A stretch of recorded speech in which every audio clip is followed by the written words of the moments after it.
नमस्कार. आज आपण एका अशा विषयावर बोलणार आहोत जो ऐकायला खूप मोठा वाटतो. जागतिक तणाव आणि भारताची अर्थव्यवस्था. पण याचा थेट संबंध आपल्या रोजच्या जगण्याशी कसा आहे हेच आज आपण सोप्या भाषेत समजून घेणार आहोत. कधी विचार केलाय की हजारो किलोमीटर दूर काहीतरी घडतं आणि त्याचा परिणाम थेट आपल्या घराच्या महिन्याच्या बजेटवर कसा काय होऊ शकतो? वाटतं ना विचित्र? पण खरं तर या जागतिक घडामोडी आणि आपलं स्वयंपाकघर यांचं नातं अगदी जवळचं आहे. चला हे कोडं सोडूया. तर ही गोष्ट सुरू होते पश्चिम आशियातून. बघा, जेव्हा त्या भागात तणाव वाढतो किंवा समजा काही अशांतता निर्माण होते, तेव्हा त्याचा सगळ्यात पहिला आणि थेट परिणाम कुठे होतो माहिती? तो होतो जागतिक बाजारातल्या काही महत्त्वाच्या वस्तूंच्या किमतींवर. आणि इथेच खरी अडचण सुरू होते, खास करून भारतासाठी. कारण भारत आपल्या गरजेचं तब्बल 80% 80% कच्चं तेल बाहेरून मागवतो, म्हणजे आयात करतो. आता विचार करा हा आकडा किती मोठा आहे. आणि हेच आपल्या अर्थव्यवस्थेचं एक नाजूक दुखणं आहे असं म्हटलं तरी चालेल. म्हणजे बघा, आंतरराष्ट्रीय बाजारात कच्च्या तेलाची किंमत जर फक्त $10 जरी वाढली ना, तर आपल्या अर्थव्यवस्थेत एक प्रकारची भूकंपासारखी परिस्थिती निर्माण होते. एका पाठोपाठ एक धक्के बसायला लागतात. आणि गंमत म्हणजे ही तर फक्त सुरुवात असते. तर मग हा पहिला धक्का लागल्यावर पुढे काय होतं, याचा परिणाम अर्थव्यवस्थेच्या वेगवेगळ्या भागांवर कसा पसरतो, हे अगदी डॉमिनो इफेक्टसारखं आहे. एकानंतर एक गोष्टी घडत जातात.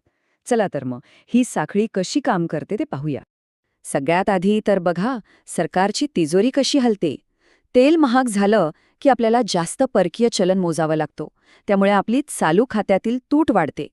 सोप्या भाषेत सांगायचं तर आपली कमाई कमी आणि खर्च जास्त होतो. मग साहजिकच महागाई वाढते. जीडीपी म्हणजे देशाच्या एकूण उत्पन्नाचा वेग कमी होतो आणि सरकारची वित्तीय तूट सुद्धा वाढते. म्हणजे सरकारचा खर्च आणि उत्पन्न यातलं अंतर वाढतं. आता अशावेळी सरकारसमोर एक मोठा पेच प्रसंग उभा राहतो. लोकांवरचा भार कमी करण्यासाठी पेट्रोल डिझेलवरचे कर कमी करावेत तर सरकारचा महसूल बुडतो. आणि कर कमी नाही केले तर सामान्य माणसाला महागाईच्या खाईत ढकलल्यासारखं होतं. म्हणजे इकडे आड आणि तिकडे विहीर अशी अवस्था होते. आणि सरकारची ही द्विधा मनस्थिती थेट आपल्या घराच्या बजेटवर परिणाम करते. पेट्रोल, डिझेल, स्वयंपाकाचा गॅस सगळं महाग होतं.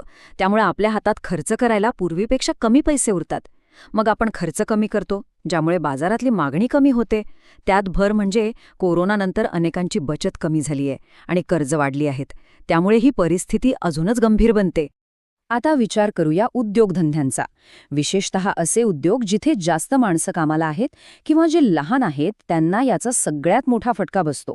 वाहतुकीचा खर्च वाढल्यामुळे लहान मोठे व्यावसायिक, रेस्टॉरंटवाले, टॅक्सी रिक्षावाले ह्या सगळ्यांचं आर्थिक गणितच कोलमडून पडतं. आणि दुसरीकडे देशाची वाढ फक्त मोठ्या भांडवली कंपन्यांपुरती मर्यादित राहते आणि बाकीचे सगळे मागे पडतात. पण थांबा, एक महत्त्वाचा प्रश्न इथे उभा राहतो की आपली अर्थव्यवस्था बाहेरच्या देशात घडलेल्या एका घटनेमुळे इतकी का हादरते? आपल्या आर्थिक मॉडेलमध्ये अशी काय कमजोरी आहे की आपण इतके संवेदनशील आहोत? ह्या प्रश्नाच्या मुळाशी जाणं गरजेचं आहे. याचं उत्तर मिळतं आपल्या आर्थिक विकासाच्या मॉडेलमध्ये. खरं तर याच्यामागे 3 मुख्य कारणं आहेत. पहिलं म्हणजे सरकार कर गोळा करण्यासाठी विशेषतः पेट्रोल डिझेलवरच्या करांवर खूप जास्त अवलंबून आहेत. दुसरं, आपली संपूर्ण अर्थव्यवस्था चालवण्यासाठी आपण आयातीत ऊर्जेवर म्हणजे बाहेरून मागवलेल्या तेलावर अवलंबून आहोत. आणि तिसरं कारण म्हणजे आपला विकासाचा भर हा मोठ्या प्रकल्पांवर आहे, ज्यामुळे सामान्य माणसाच्या खिशात थेट पैसा येत नाही. ठीक आहे, तर आतापर्यंत आपण समस्या काय आहे आणि ती का आहे हे पाहिलं. पण फक्त समस्यांवर बोलून चालणार नाही. त्यावर उपाय काय हे पाहणं जास्त महत्त्वाचं आहे. भविष्यात अशा धक्क्यांपासून आपल्या अर्थव्यवस्थेला कसं वाचवता येईल, तिला अधिक मजबूत कसं बनवता येईल, यावरचे उपाय तसे सरळ आणि स्पष्ट आहेत. सगळ्यात महत्त्वाचं म्हणजे आपल्याला फक्त पेट्रोल डिझेलवर अवलंबून न राहता ऊर्जेचे इतर स्रोत शोधावे लागतील. सौर ऊर्जा, पवन ऊर्जा, देशात तयार होणारा गॅस यावर भर द्यावा लागेल. दुसरं म्हणजे लोकांच्या हातात पैसा खेळता राहील, त्यांचं उत्पन्न वाढेल याकडे लक्ष द्यावं लागेल, जेणेकरून बाजारात मागणी टिकून राहील. आणि या सगळ्याचा शेवटचा पण महत्त्वाचा टप्पा म्हणजे आयात केलेल्या तेलावरचं अवलंबित्व टप्प्याटप्प्याने कमी करत आणणं. आणि हेच या संपूर्ण विश्लेषणाचं सार आहे. असं म्हणायला हरकत नाही. भारताला आता फक्त मोठ्या गुंतवणुकीवर आधारित विकासाच्या मॉडेलवर अवलंबून राहून चालणार नाही.